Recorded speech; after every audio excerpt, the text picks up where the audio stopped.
We begin now with our Practical Approaches in Leadership panel. I am extremely pleased to introduce our moderator, Dr. Karen Weaver. Dr. Weaver is an adjunct assistant professor and academic director in the Graduate School of Education at the University of Pennsylvania. Welcome, Karen. Thank you. So very glad to be here, Jen. Thanks for having us. So let me introduce our panelists. We'll get started. The bios are available on the website. I want to leave as much time for conversation because that last panel certainly left me thinking. So perhaps it left you thinking as well. First, we're joined by Valerie Cleary. She is the athletic director at Portland State University. Valerie, can you turn on your mic and say hello?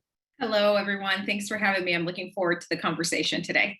Excellent. Thank you very much. Our next panelist is Mario Morris. He is the Deputy Athletic Director at the University of Notre Dame. Mario, could you turn on your mic and say hello? Hello, everyone. Looking forward to it. Thank you so much. Next, we have Mike Roth, who is the Athletic Director at Gonzaga University. Mike, can you turn on your mic and say hello?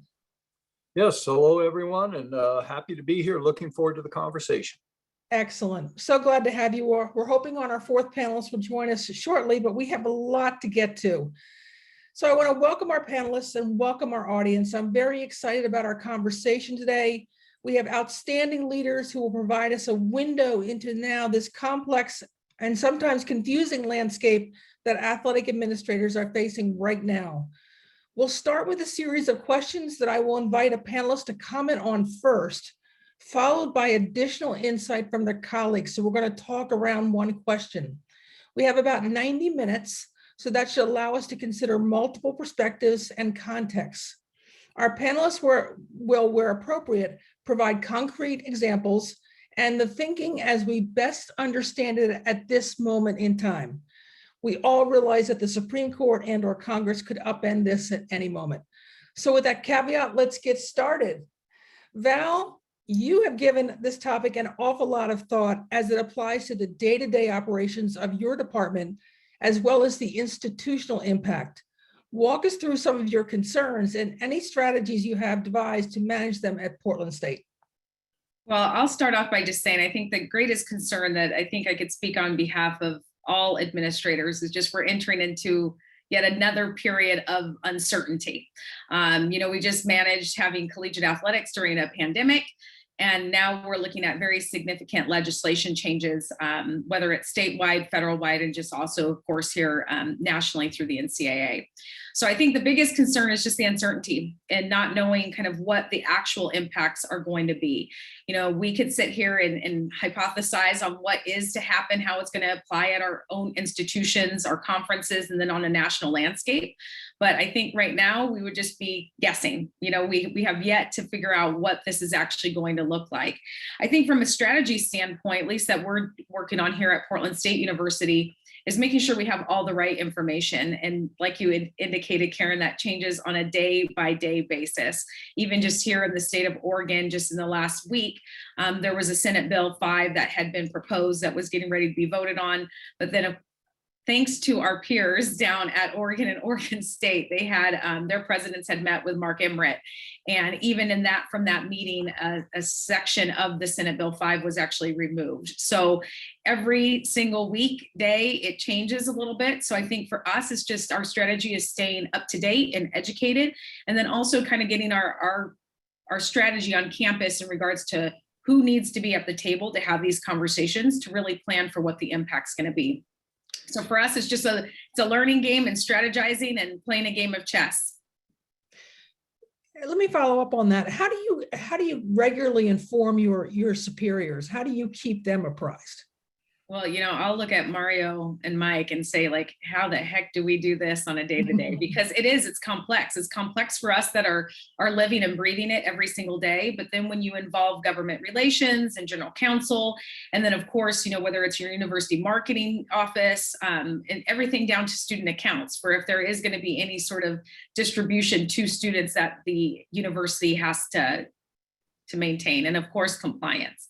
So I think the biggest thing is trying to figure out, I send a lot of articles to my president. I know that much, a lot of articles where, sometimes you'll come across something that really simplifies it or puts it into layman's terms, but then also captures how the institutional impact is going to be regarding, what could be happening in one segment of the campus here in athletics. So for me, it's a matter of just weekly updates with our president, and of course, daily communication right now with our government relations team and also general counsel, just to make sure, like I said earlier, that we're staying abreast of what's going on a national landscape.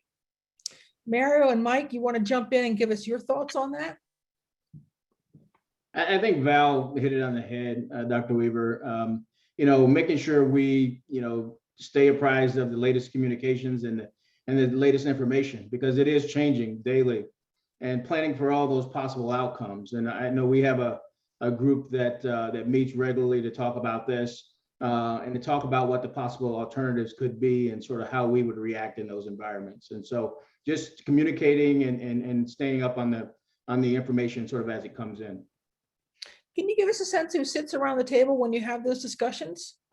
Sure. Our athletic director, Jack Swarbrick, myself, and we have a committee that we formed, and it's people much younger than we are who are helping to come up with this strategy for us. We've engaged our student athletes in learning from them on what they think about this, and trying to make sure that we have all the stakeholders represented.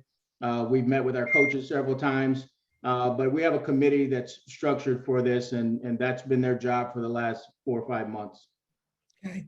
And Mike, how about you? Very much the same. Again, we're just like Mario, we're dealing with some very high profile student athletes. So we've also had a lot of engagement with parents, especially with this incoming freshman class, because they already think that it's already done and things are already happening. But again, a lot of engagement throughout our staff and everything in that regard. So all very, very good. So there's certainly a lot to think about. And as you've all mentioned, there's a lot of moving parts of this, but sometimes, Mario, I'm going to ask you a question about, all the money, I'm putting this in air quotes, all the money that Notre Dame has. And as the WDAD, sometimes folks look at your program and other Power 5 football programs and think the money bucket is just unending. But even you and your team have struggled with envisioning the kinds of new positions and the number of new hires you will need to make to manage this. Is staffing this initiative fully the responsibility of the athletics department, or should these strategies be implemented and shared across campus and benefit all students? I think that's a great question, and I'll answer it in 2 parts.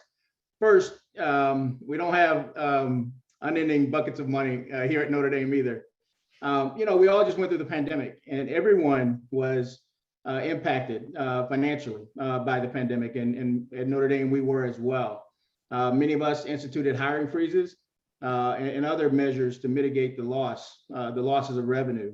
And so we're still in that environment. We're coming out of that environment right now, and trying to take on these new initiatives. And so I just say that to set the backdrop of, revenues, and we don't know exactly what's going to happen in fiscal 22. We don't know if fans are going to come back in droves. We hope so, but we're proceeding very cautiously. And so I say that to say that we have all these new initiatives, and if you look at name, image, and likeness, you can see yourself pretty quickly forming a new department with several employees, and trying to outspend, everybody that you compete against. And I think that would be the wrong route to go. I think that, we cannot allow name, image, and likeness and building out those support services to become the next arms race in intercollegiate athletics. It just can't happen. And a way I think that may help us is that, let's stay aligned with the university, and let's partner with the university in this effort, because I think we do have an opportunity. And I think you hit it on the head, Dr. Weaver. I think that we can open up name, image, and likeness and commercial opportunities to other students. And so although athletics, will be impacted first and we'll lead the way, I think this is a great opportunity for us to collaborate with the university. And if we do that, I do believe that resources will be needed from the university, but they will benefit all students. And so I see this as an opportunity for us to collaborate and join together in this effort. Yeah, I've noticed that several schools have launched a partnership with their business school. They're thinking about it entrepreneurially. They're thinking about it in terms of, personal branding, those kinds of things. Has Notre Dame thought about that at all? We have thought about that. We've also thought about partnering with our innovation center. There's the tech transfer office. They wouldn't want me to say that. It's a commercial innovation office. But those are where there's new businesses and those new startups are thought of and are created on campuses. And I think by doing that, we stay aligned with the university mission, right? And we treat them more like students, regular students, right? And we don't allow this to become a different version of that. So Mike, assuming that Gonzaga also doesn't have buckets of money to throw at this problem, how are you managing it in terms of a number of staff? Are you going to hire new staff? Are you going to add other duties as assigned to the current staff? How are you going to manage that? Well, at Gonzaga, we're very famous for other duties as assigned, of course. And the better off you are doing something, the more we give you to do. But we're definitely looking at adding an additional compliance person. I don't think there's any institution out there that is overstaffed in compliance to start with.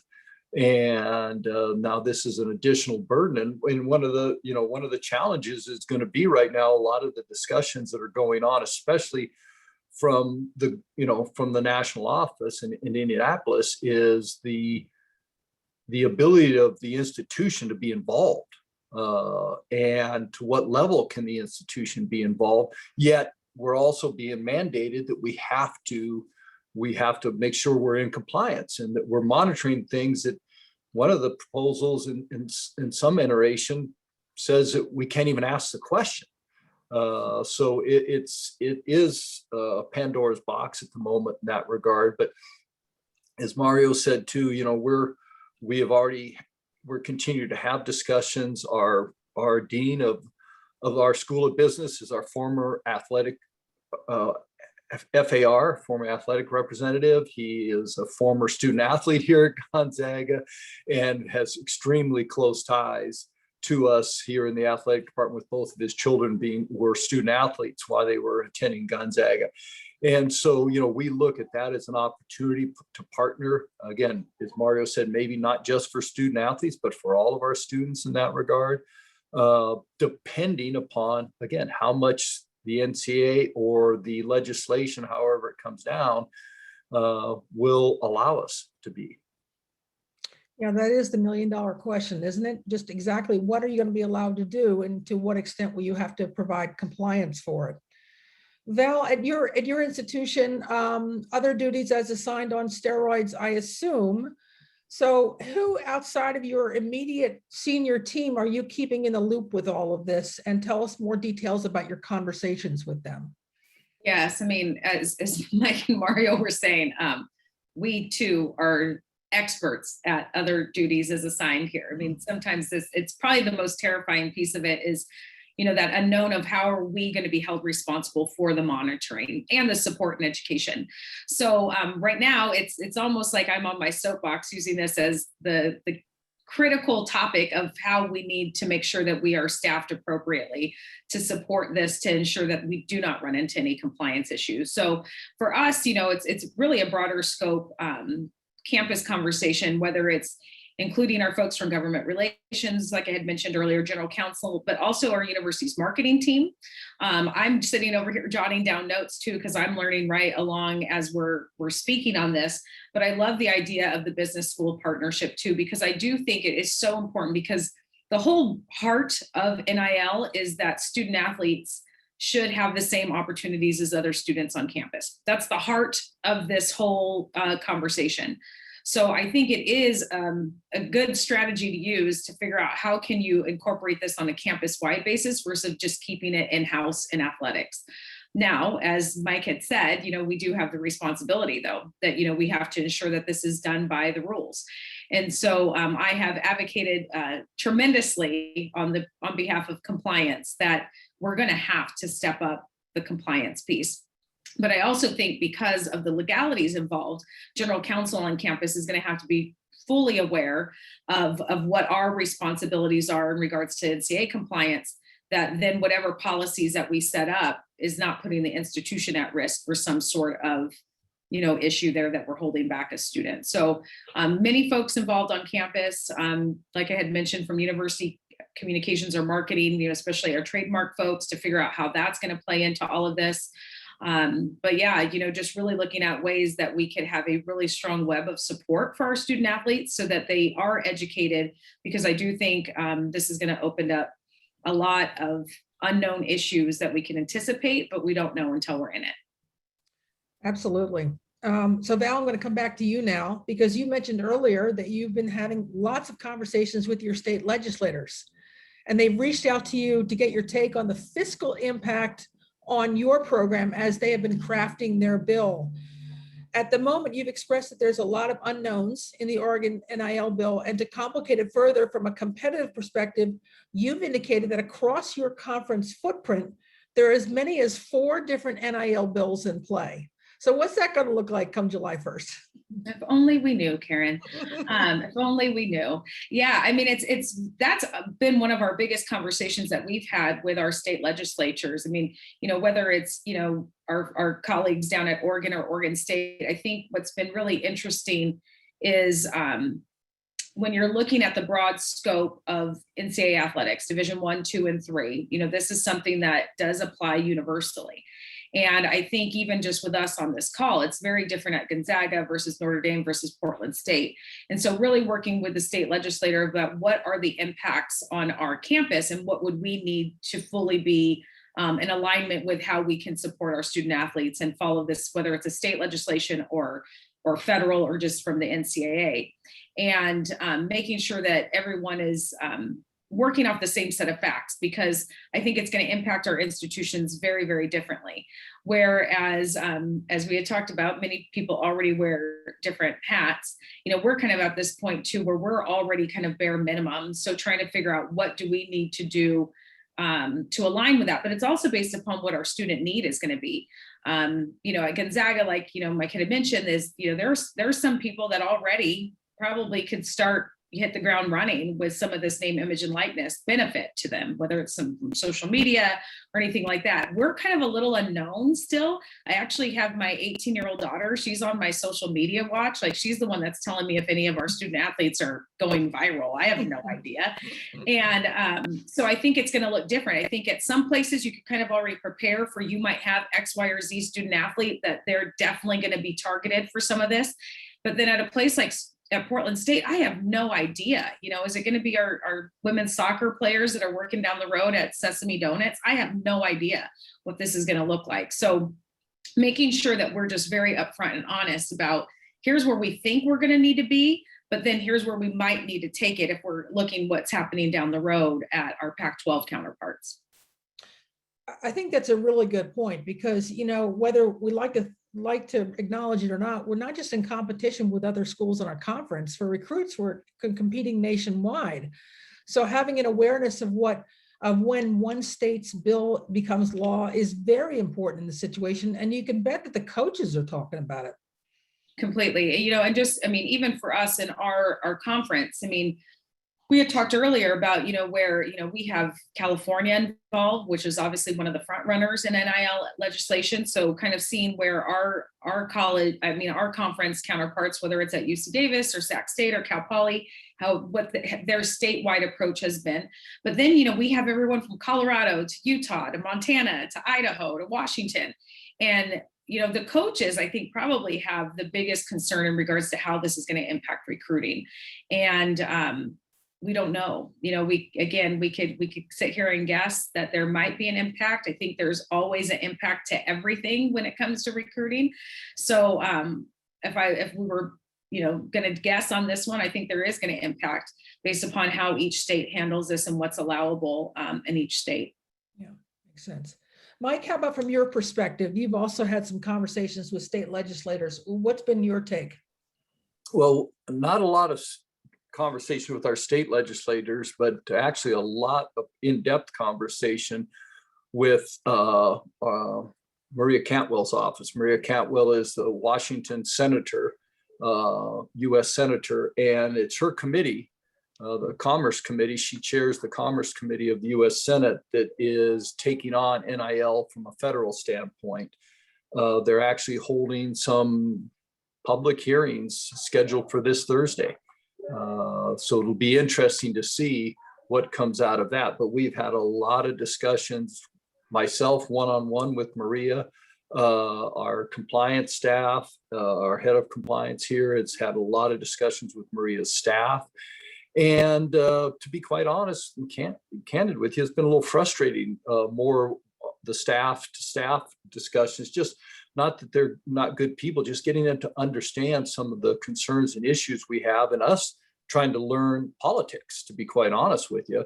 I mean, one of the early conversations was, well, we gotta find an area where we can, give a little bit and make concessions a little bit. And athletically, we don't like to make concessions. We like to win, and we don't like to lose.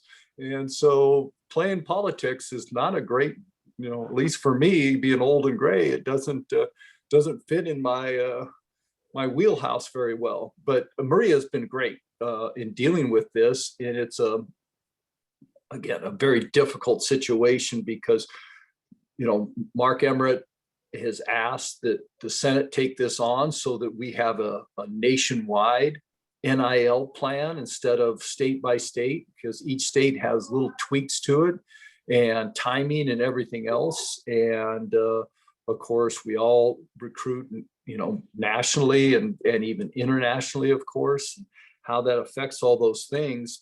But, the discussions that we've had continue to be interesting, I guess is what I would say, because, the things that we're trying to emphasize of,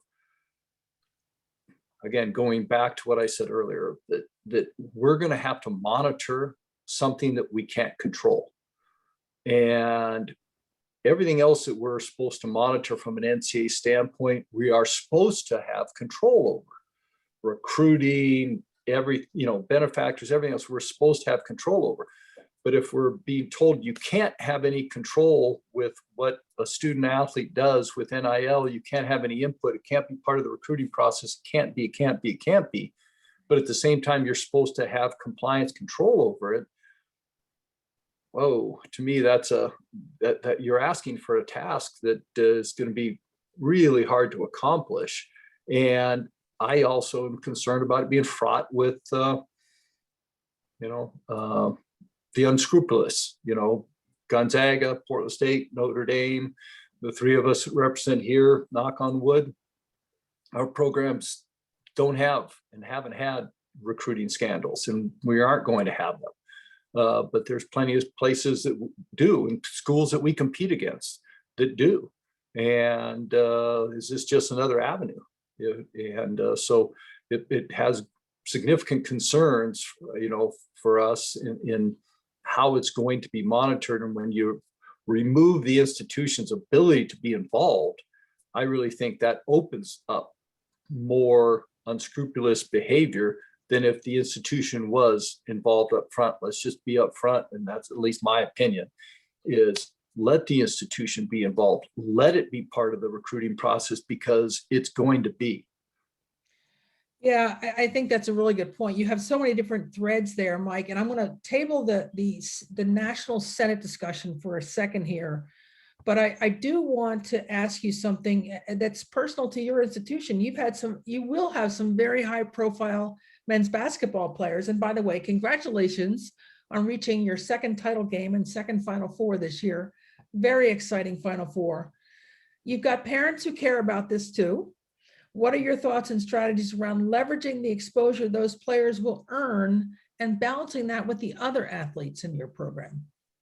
That's one of the challenges that has been talked about from day one. And it's kind of interesting too, because again, we've got the number one ranked, freshman men's basketball player coming in this year. And our compliance staff has already had discussions with his parents about what can and can't be done at this point with NIL.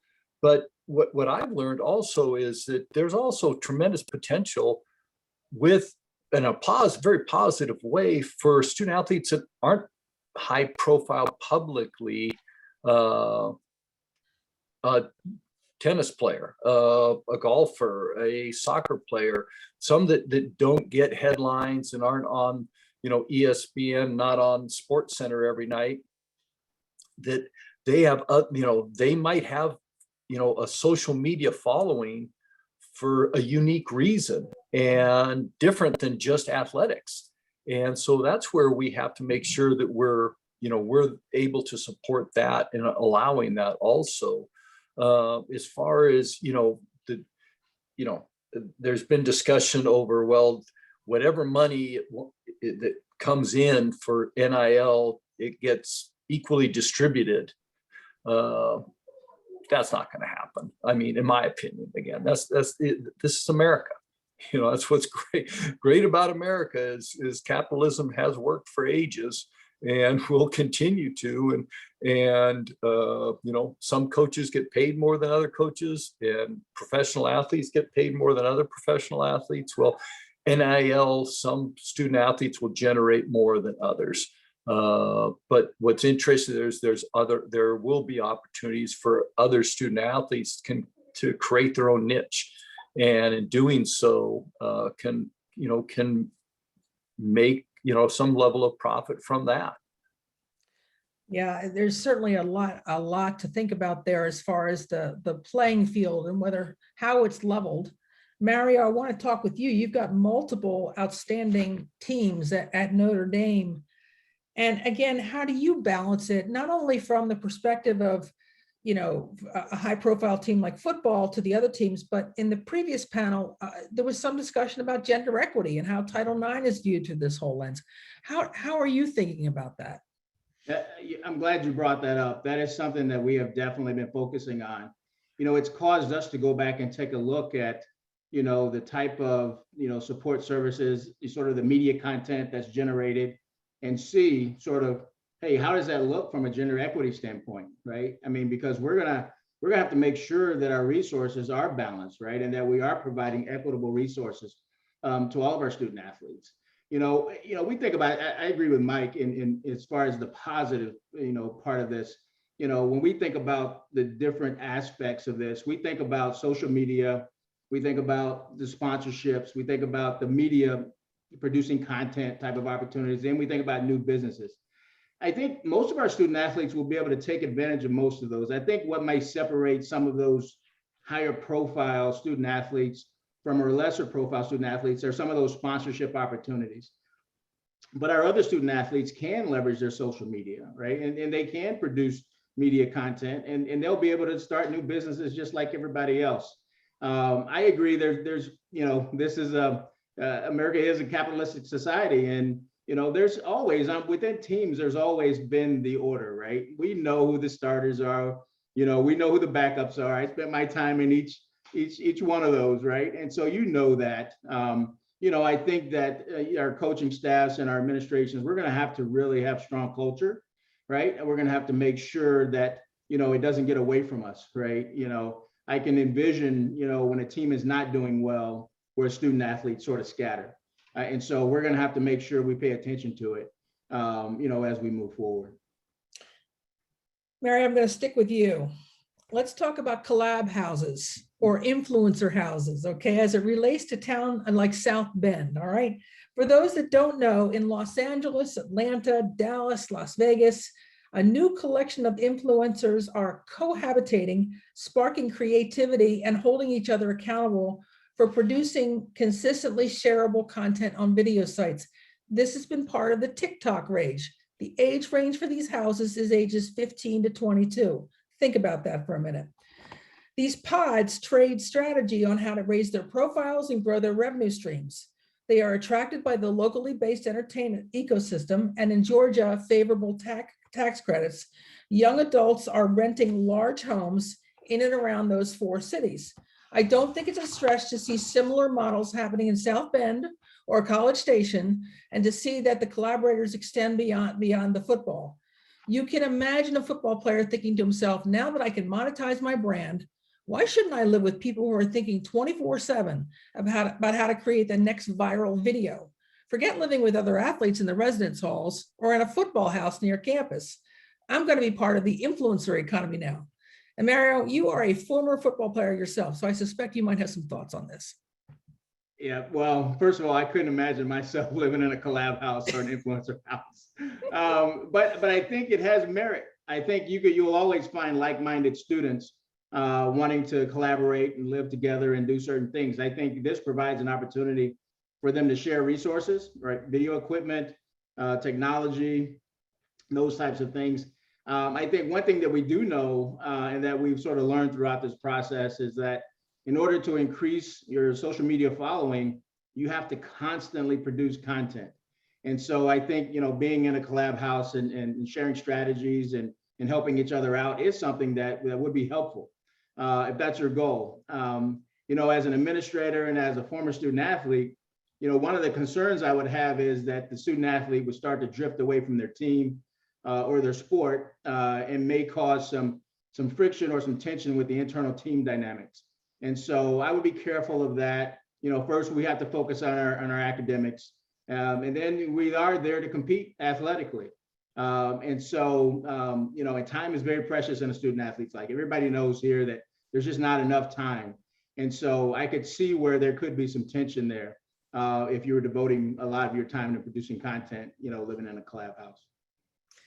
Val, Portland's a very creative place. Lots of people doing lots of interesting things. What do you think about that in relation to your group of student athletes? My first thought is I think I'm going to have a hard time sleeping tonight after this conversation.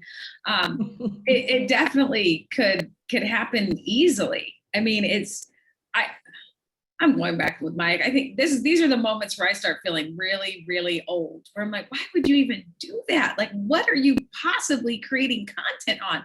But then you see it every day. For any of us that have children or people that are close to us on a daily basis, let alone our student athletes, I mean, they're glued to their phones and they're watching these less than 30-second videos on TikTok. I don't get it, but obviously it's working, and we're talking about collab houses and influencer houses and creating content, things that weren't even in our vocabulary 2 to 3 years ago. I too have that anything that takes our student athletes' attention away from academics and what's happening through their sport is always concerning. I think it's going to be a shift in thinking for a lot of us, because is this any different than them working at the donut shop down the street? I don't know. In our bill, I mean, frankly, there was some language that was in there about how they could utilize their social media during official team activities. And I was like, oh my gosh, we need to tighten up that wording. I can't have them on a sideline on their phones. And just what that's going to look like. So, I mean, here in Portland, yeah, I mean, it's definitely, I mean, we're an urban campus. We are down in the heart of it. Content comes easily in Portland. And I think too, here, there's enough going on a day-to-day basis that the student athletes will have an outlet outside of what they do on campus or athletically. So again, it's a gamble on what this is going to look like, but I could definitely see it happening already here in Portland because of the high cost of housing. You have a bunch of people all living together in one house anyhow. So I could see if you do have, some student athletes that all have a significant following, or they would want to get a significant following, I could see how that could quickly turn in to some sort of collab house. And again, what is our oversight? Right. I mean, it's their private residence. It's what they're doing on their own time.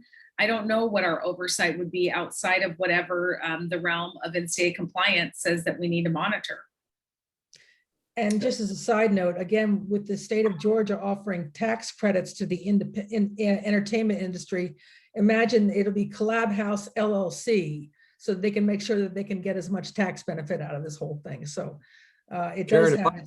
Yeah, go ahead, Mike.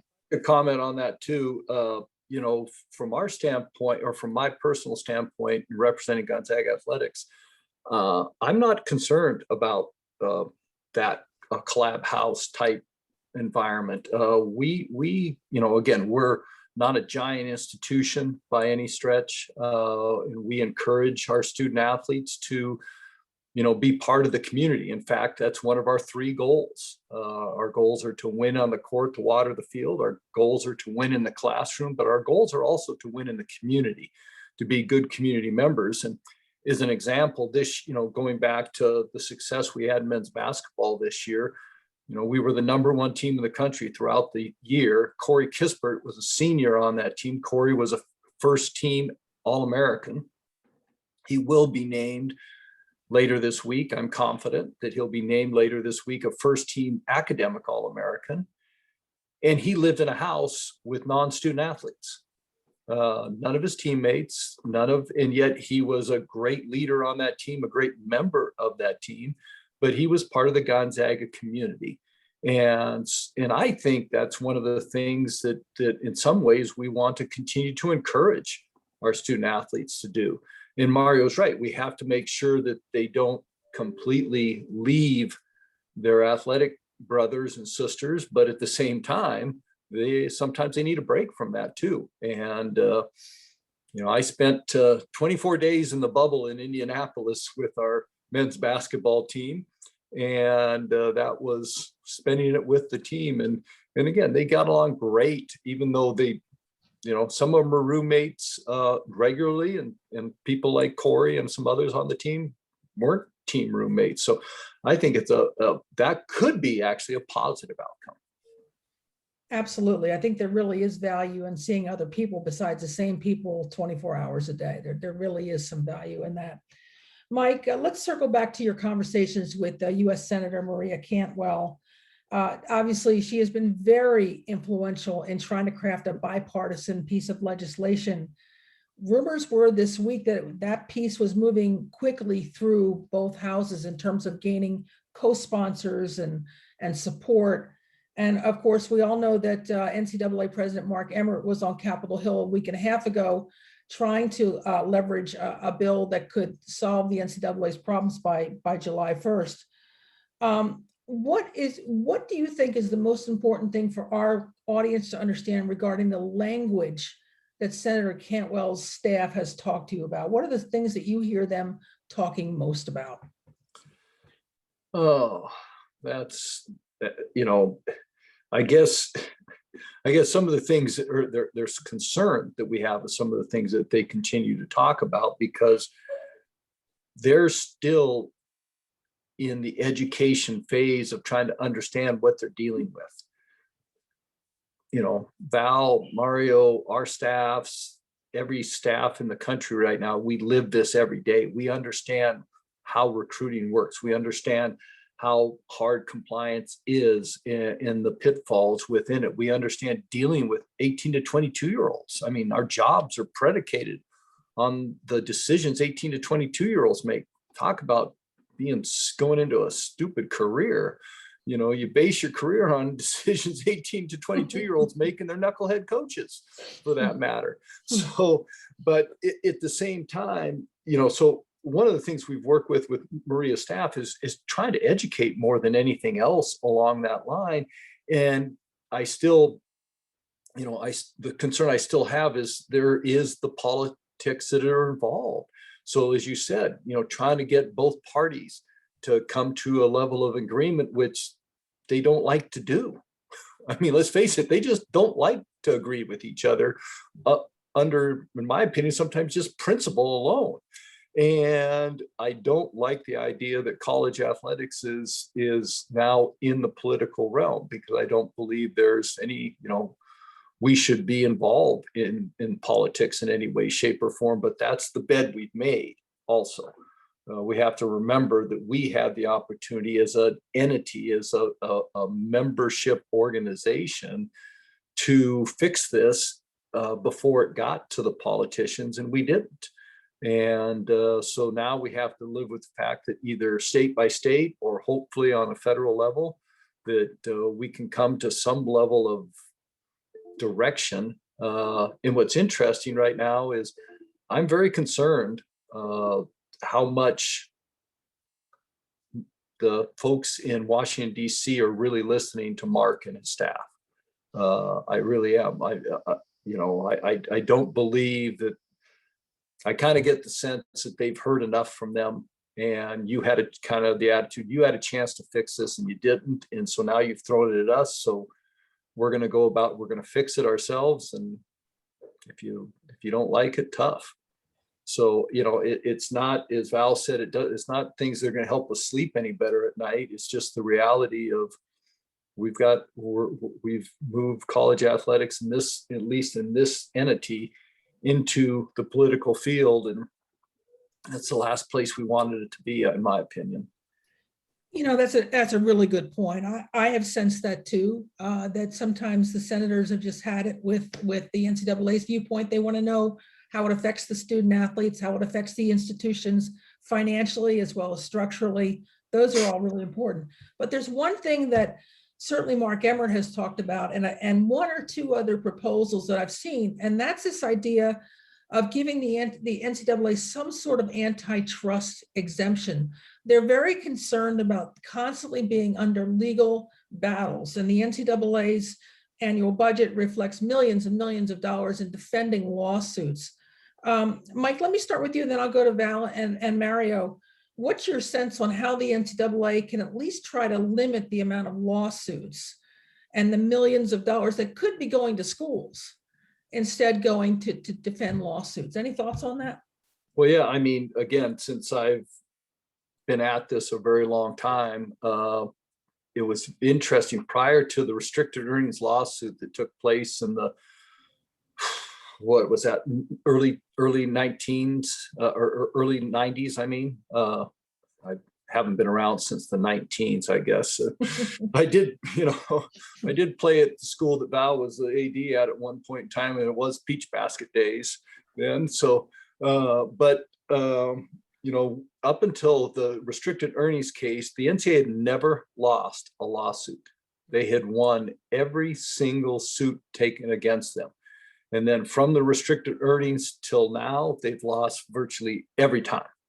And the Alston case is still with the Supreme Court right now. We've been through a lot. And I think some of that has been that old school attitude of, well, go ahead, take us to court, we're going to win.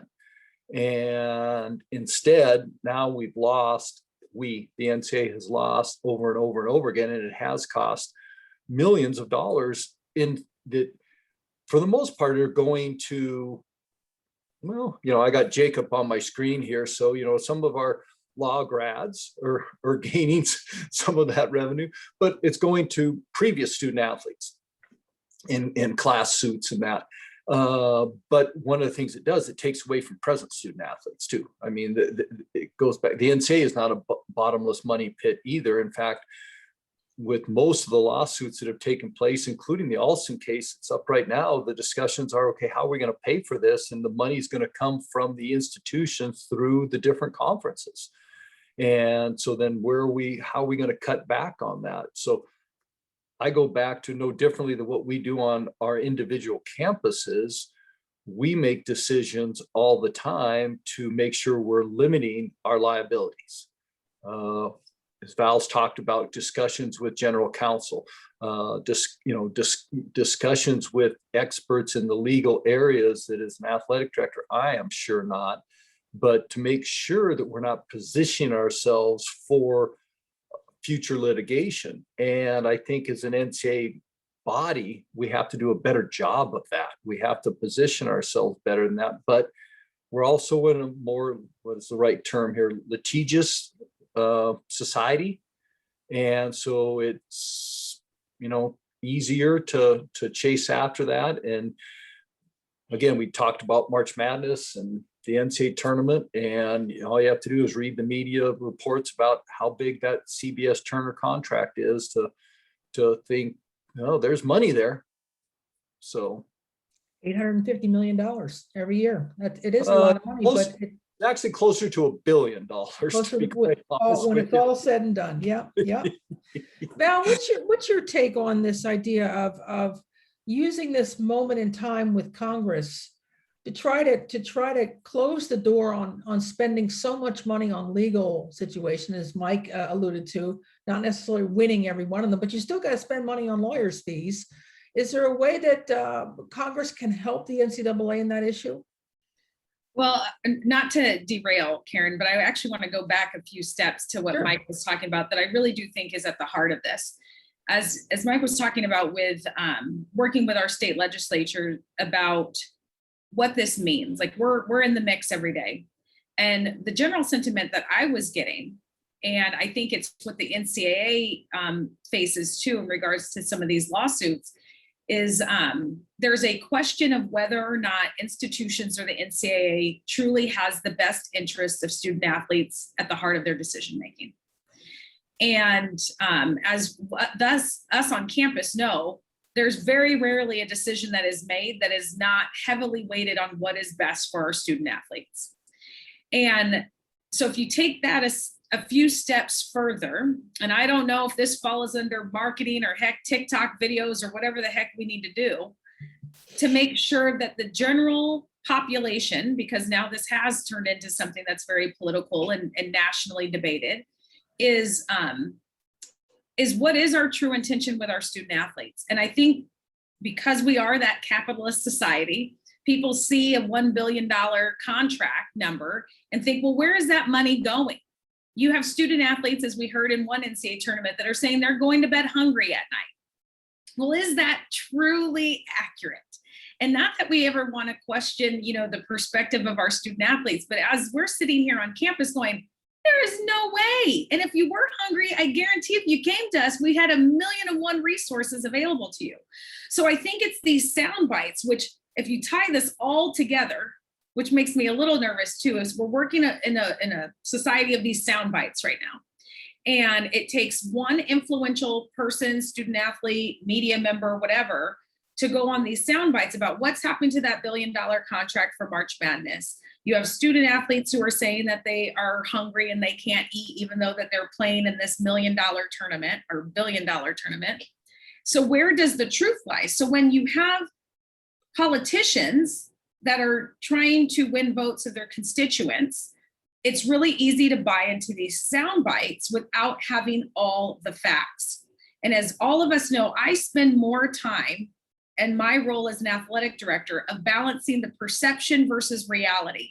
I mean, that's like my whole job. There's a perception there that our budget is, huge, and it's not. There's a perception that our student athletes have everything taken care of for them.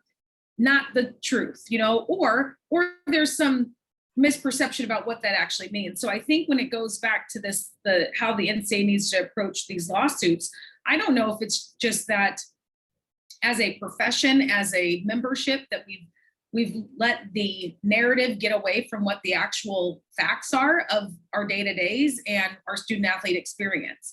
And it went from the days of, athletics provided great scholarship opportunities for students to pursue a sport that they were passionate about while they were pursuing their academic and professional goals. To now we've gotten to this conversation where it's solely about money and how to capitalize off of your role as a student athlete or as a department of athletics from a money standpoint. And I think I could speak on behalf of both Gonzaga and Notre Dame. I don't know how your presidents will feel about that, so I'll go off the record with that, but that is not our intent.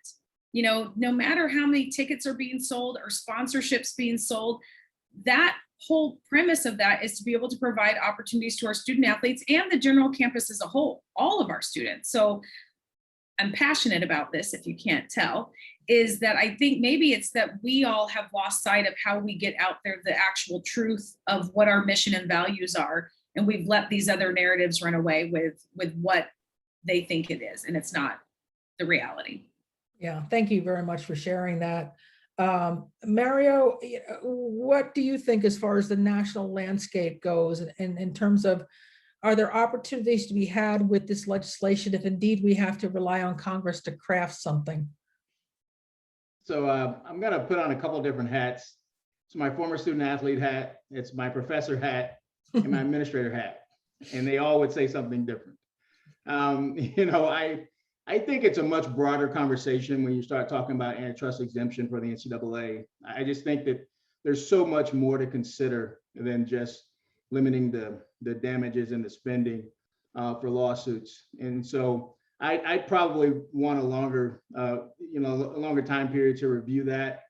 I think after we get through this name, image, and likeness, this first iteration of it, because I think it will change as we go forward. It won't look the same 2 years from now.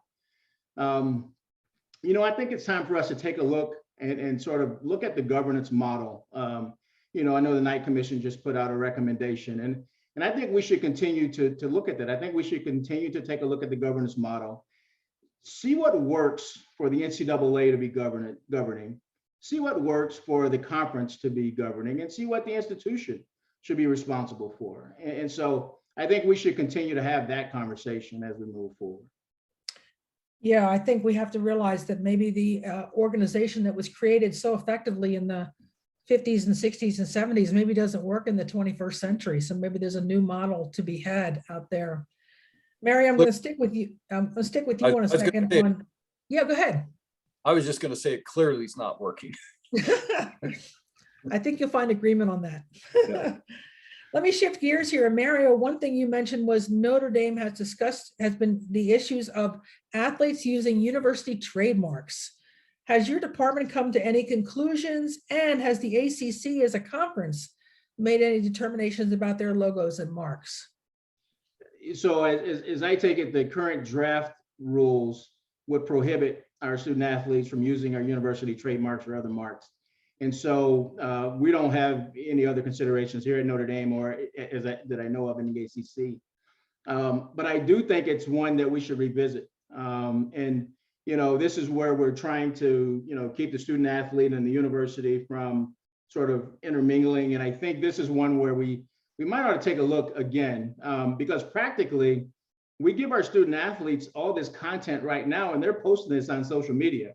And it includes trademarks and licensing. So we're going to be restricting them from doing that and prohibiting them from doing that.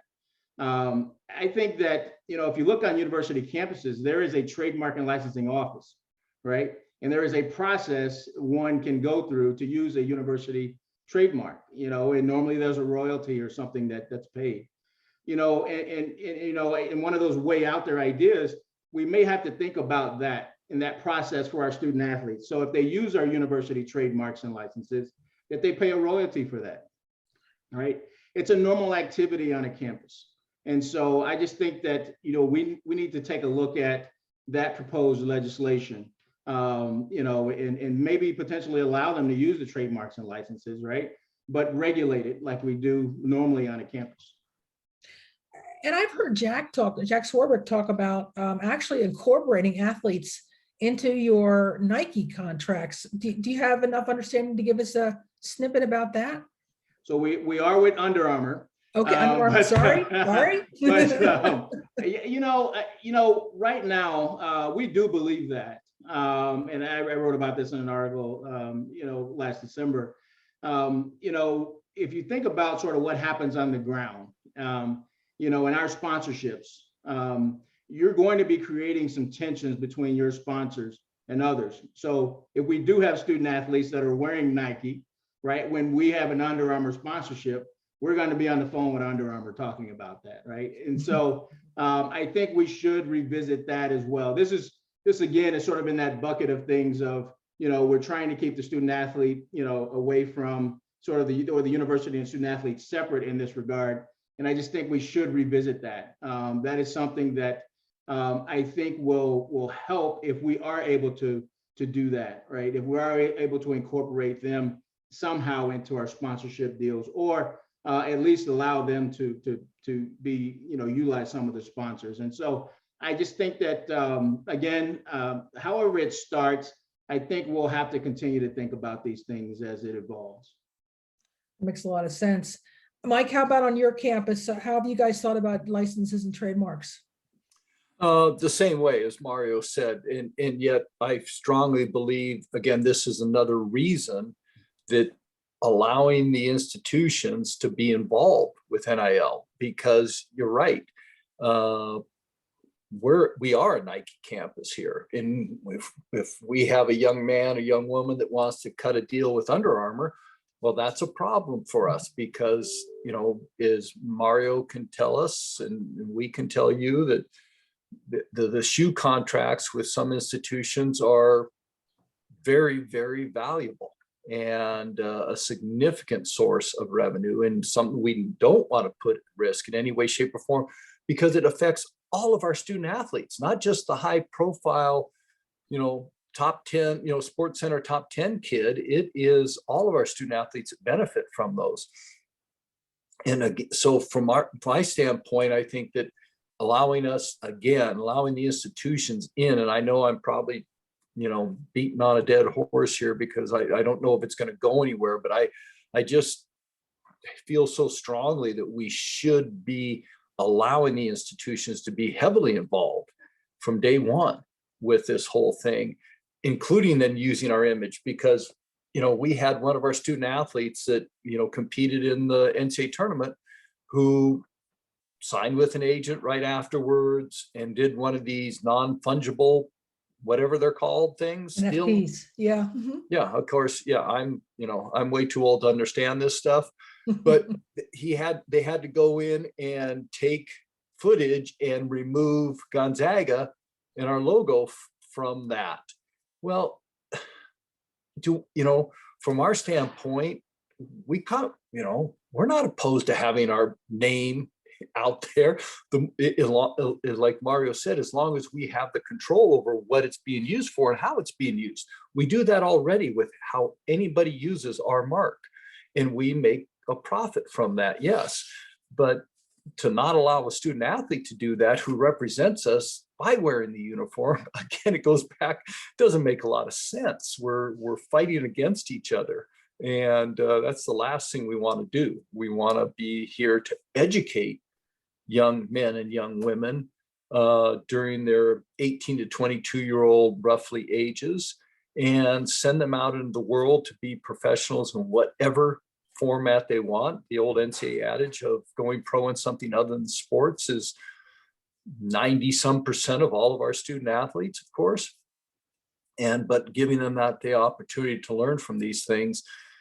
And the more restrictions the institution has, the less we're going to be able to be involved in that educational process when the young man or woman who is a business major or a chemistry major or an accounting major, whatever they might be. Again, we're limiting our student athletes more than that general student, which is what we're trying to avoid. So there's my soapbox. Got it. And Val, any discussion on your campus about licenses, trademarks, things like that, as well as in your conference? From the conference standpoint, you know, there's a lot of, you know, that's going to be up to your institution. You know, obviously at the conference level, they're not going to be able to control what happens with your marks on your campus. But the conversation is very much the same. And I'm right there with you, Mike. Like, there's times where you do want your student athletes to be able to showcase that they're a student athlete at your institution. You know, that's not a bad thing. That's the heart of our recruiting, is you come here and do great things and see it on TikTok. But, you know, we do want to make sure that we do have a very strong policy and protocol of how that is happening, because again, you don't want it to be detrimental to your department or other student athletes or the campus as a whole. So again, it's that monitoring piece that we keep going back to, is there is going to have to be a very strong component from compliance or from our marketing office to figure out how is the best use of that going to be with our student athletes. I think because I'm going to put myself in that boat as older folks, we don't even know what we don't know yet until we see it. I honestly, like I had said earlier, I have my daughter basically following a bunch of student athletes on TikTok, and not just our own. I mean, I'm talking about the twins at Fresno State. I'm talking about a gymnast at LSU, just because I don't quite get it. And you know, a lot of what they are posting, I don't know why folks even watch it, but it's like a day in the life of a Gonzaga soccer player. And it's just them getting up in their dorm and getting ready for their day and going to practice. That's great content. You know, that's content that we have marketing staffs that are trying to put together for that. So I think there's going to have to be some sort of happy medium, but it's going to take oversight. It's a great point. We've got a couple questions coming in from the audience, but I do want to ask one other question, because Mario, you brought this up the other day. You mentioned your concerns about post-game interviews, and you wondered about whether athletes would participate in press conferences versus addressing their audience on their own social media platforms. In other words, leaving the press conference room and answering questions on their own channel. Tell us more about that. Yeah, I think this is going to be a reality. You know, producing your own content, having your own little studio set up, right? I mean, you know, to get the real reaction from the student athlete post competition, right? People are going to want to watch that, and I can see many of them producing their own sort of after the game show. And I believe this is where education is going to help us. We're not going to be able to restrict that you know, the ability of the student athlete to do that. You know, I think our communications people will want to educate them on, you know, some best practices and making sure that they're informed and making sure they're representing the university and themselves well and in the way that we would like for them to. That's going to happen, but I think we're going to have to educate them on best practices and sort of, you know, how to represent themselves and their families well. I just feel bad for our athletics communications professionals. My gosh, you know, they do so many things well, and that's one thing they do really, really well is manage that post-game stuff. Yeah. Okay, so we have a question from the audience. As administrators, and anyone can field this, what sort of budgeting concerns are created if athletic departments are tasked with NIL implementation? And what role can the NCAA or the universities themselves have, or should they have, in handling these costs? Anybody want to grab that first? Well, I'll jump in first, I guess. You know, I don't think I don't think any of us are going to be looking for the institution to help us really with these additional costs in that regard, any more than anything normally done. We're all coming out of a pandemic, and hopefully coming out of a pandemic. And so not just our athletic revenues down, but institutional revenues are down. And, you know, so from that standpoint, that's one thing. And nobody, you know, there's not a bottomless money pit, you know, whether institutionally or within athletics. The old school ADs would say there is no problem that we have in college athletics that money can't solve. Now, I'm not so sure that's the case anymore, but it sure seems that way at times. A lot of the problems come across our desk are budget related. At the same time, this is something that will have an impact. You know, we've talked about it here. You know, even though our brand is a national brand, we still generate a significant amount of sponsorship money locally. And you know, within the facility, within our buildings, facilities, and all those things. Well, so some of those sponsors are, you know, all of those sponsors, just like we as an institution only have a limited budget, not an unlimited budget. Well, those sponsors are the same. They have limited budgets for advertising and sponsorship opportunities. And now they're going to have to make a decision. Do they want to sponsor Gonzaga athletics or Gonzaga men's basketball or Gonzaga women's basketball? Or do they want to grab, you know, one of the, you know, both of the Worth twins on women's basketball side? Or do they want to grab, you know, Corey Kispert on the men's basketball side and use some of that revenue to bring them in and use them in the sponsorship? So guess what? Our sponsorship number then has a potential of going down. And those, you know, and again, the dollars aren't specifically to each sport in that regard. It's for all of our sports. And so there will be a little bit of robbing Peter to pay Paul in that. I think that's just an inevitable piece. And we're just going to have to do our best to manage our way through that, allowing, of course, student athletes to maximize what they can maximize, but working our tails off to making sure that we're, you know, doing the best we can for everyone, for all of our student athletes. So it's a concern. I've heard a lot of athletic directors talk about that very issue, that they're really worried that the pie is only so big when it comes to sponsorship dollars, and the tension on who gets to share in that pie is a very real tension. Val and Mario, any thoughts on and how you might manage it financially with in terms of numbers, any budget numbers that you've thought about in terms of dealing with this at all? Well, I'll say, just because we had the direct question from our state legislatures just last week, most of what we're anticipating is the additional personnel cost. And then educating campus that while this quote unquote generates revenue for student athletes, it's not generating revenue for the department. But yet we have increased costs in order to help monitor that revenue generation for student athletes. That's a hard concept for folks to understand, that that there could be the potential revenue loss, whether it's sponsorships or whatever it might be.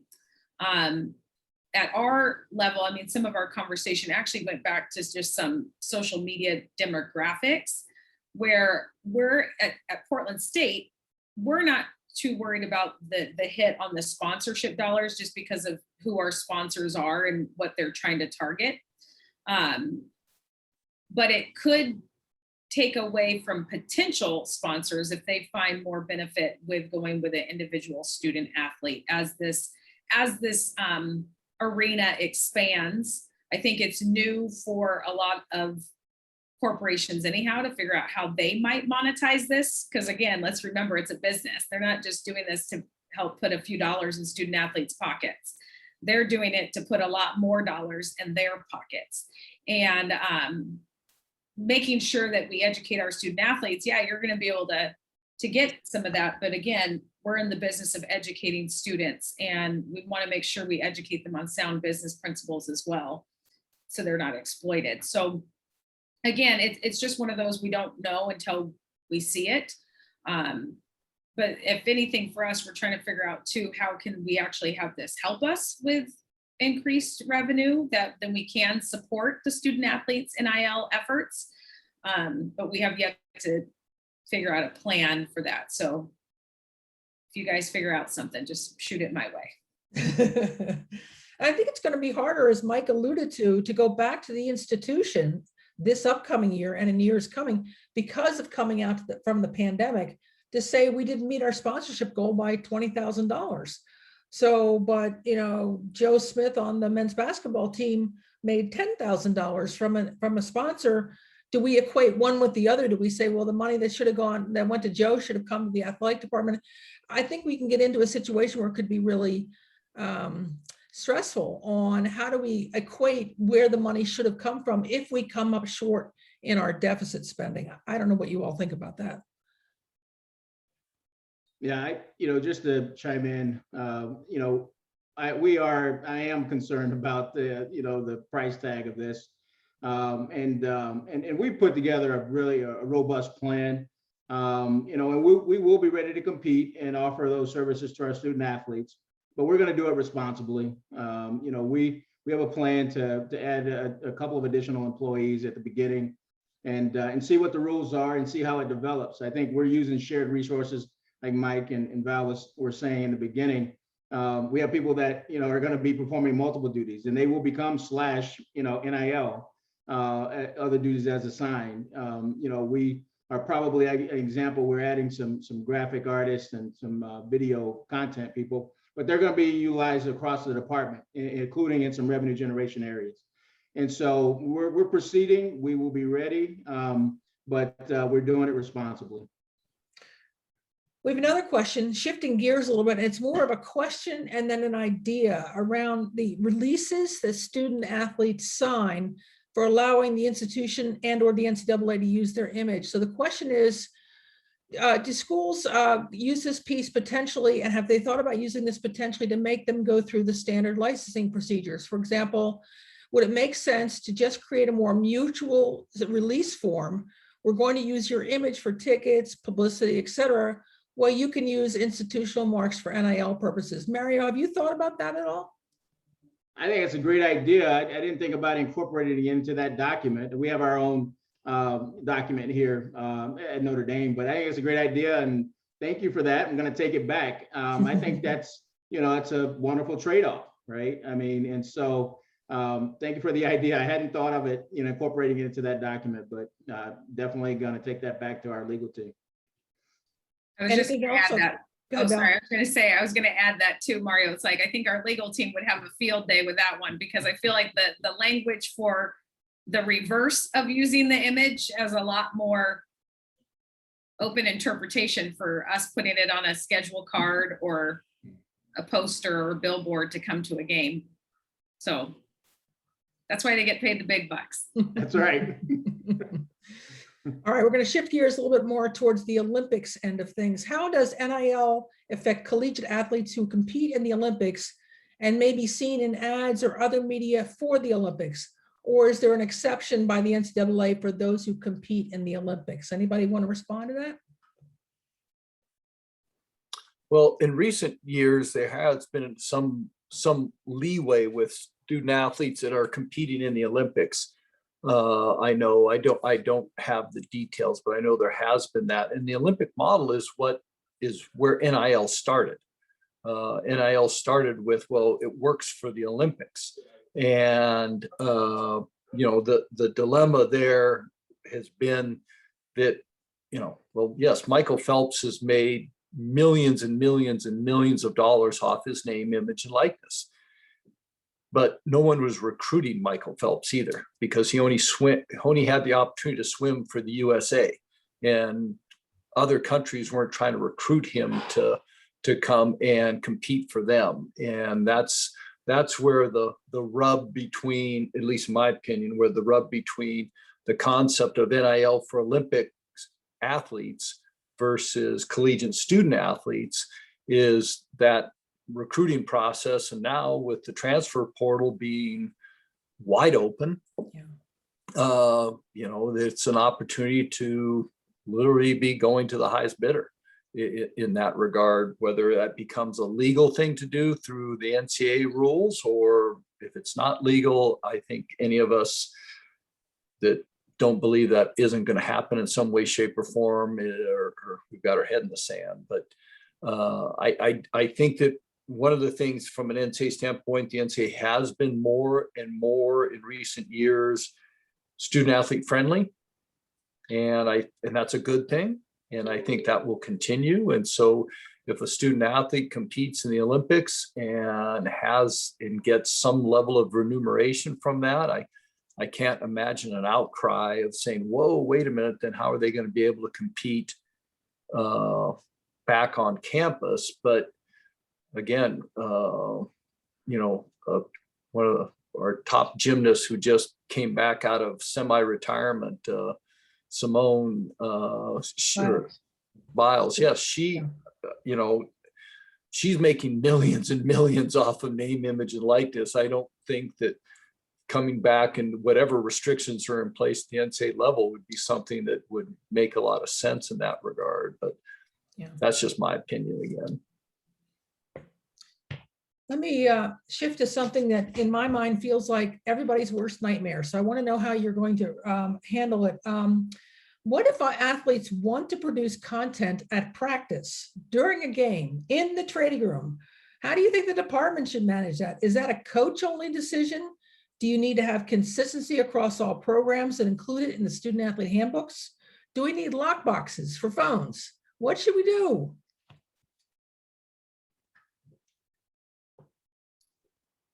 These are those questions where I count to 10 before I answer them. I think general counsel would have a field day with taking anyone's phone and locking it in a box. So I don't think that's feasible. However, I do think from our standpoint, it will be a department-wide policy of when and how content can be created. Now, as they're walking into the building, can you tell them to stop recording or anything like that? Probably not, but definitely during official team activities, sports med treatment, strength and conditioning practice, film review, any of those kind of things, competition, totally. You could even go as far as saying during official team travel, so I think we will need to have some overall guidance that's applicable as a department in order to not have any equity issues.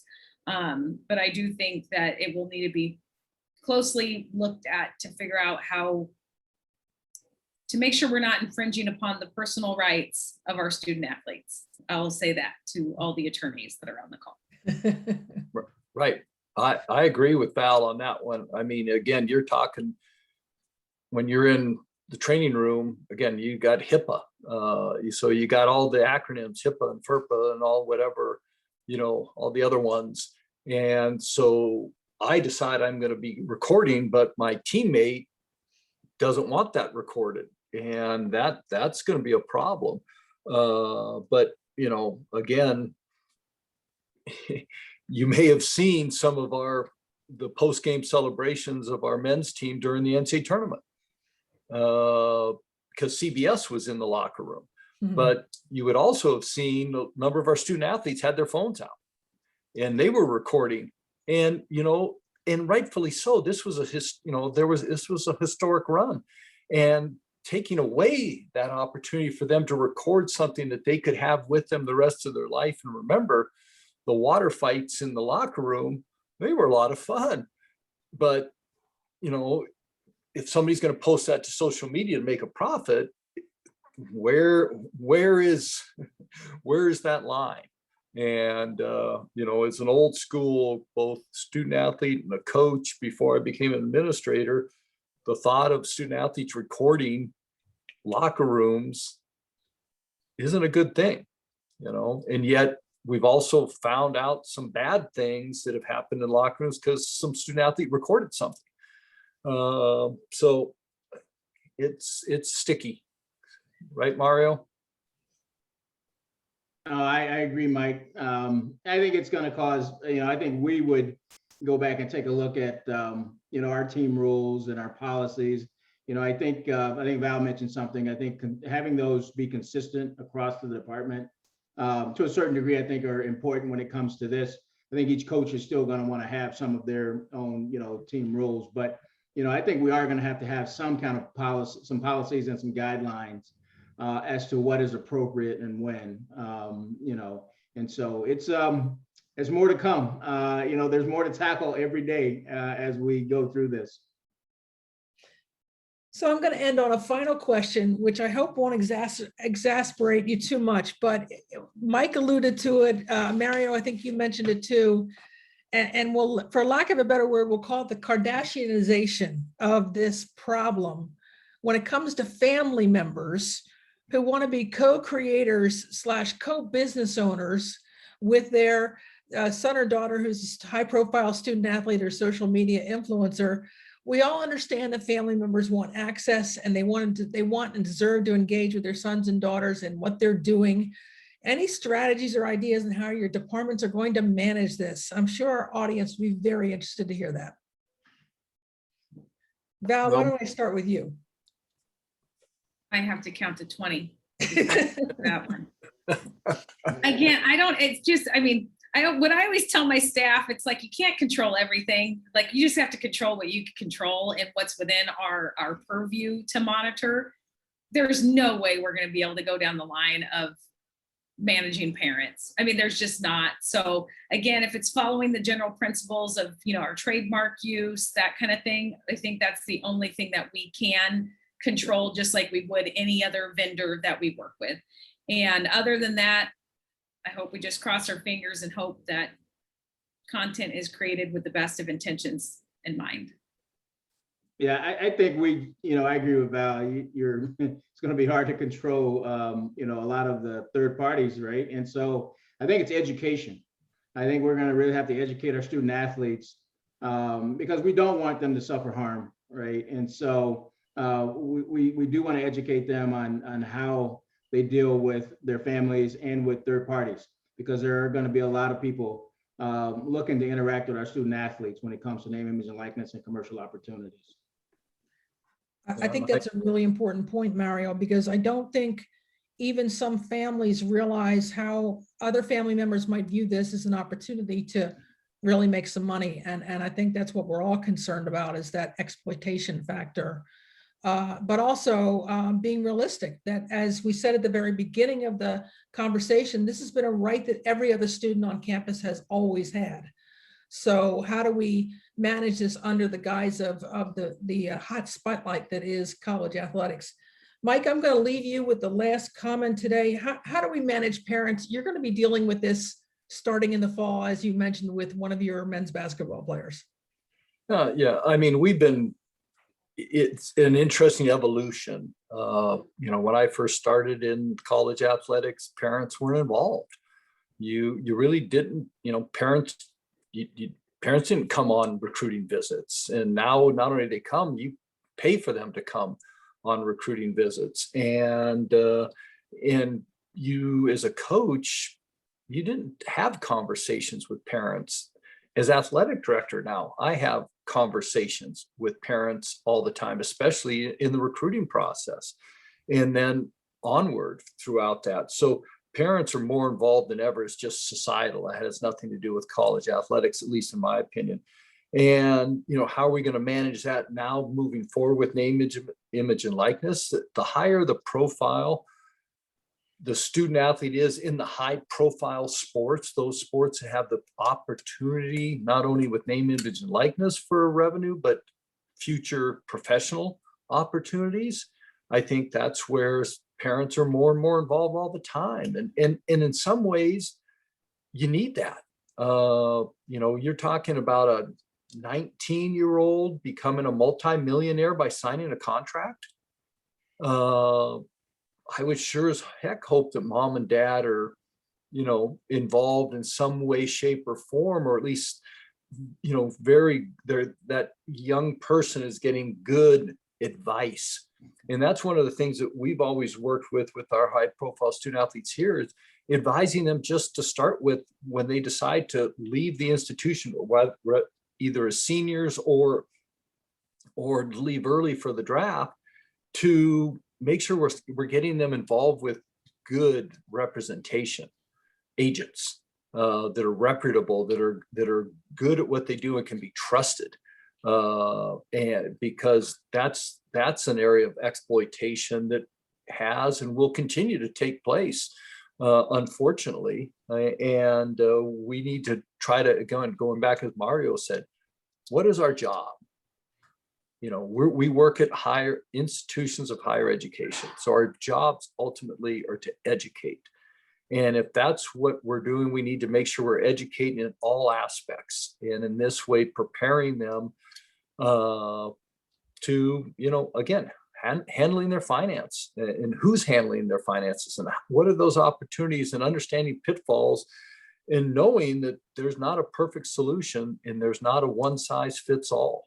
And some parents are going to be more involved, and some parents may even look at it as an opportunity for them to maybe earn back some of what they put in for 18 years. And then other parents are going to be, no, hey, you're on your own. We experienced that already on our campuses, just with life, not just financial. And now it's just going to have an additional financial piece. But then again, we've got each of us have hundreds of student athletes on our campus. And only a small portion of them are these high profile student athletes that are really going to have that opportunity to make millions professionally, and also probably make the most in NIL. But there's going to be other student athletes that are just as important to us that have that opportunity, that NIL will present itself no differently than the education we've been continuing to provide. Former student athletes pop up that have had an impact on the world, and there's nothing more important than that. Well, that's really well said, Mike. Thank you very much. Jen Hoffman, I'm going to ask you if there are any other questions from the audience. I'm not seeing any.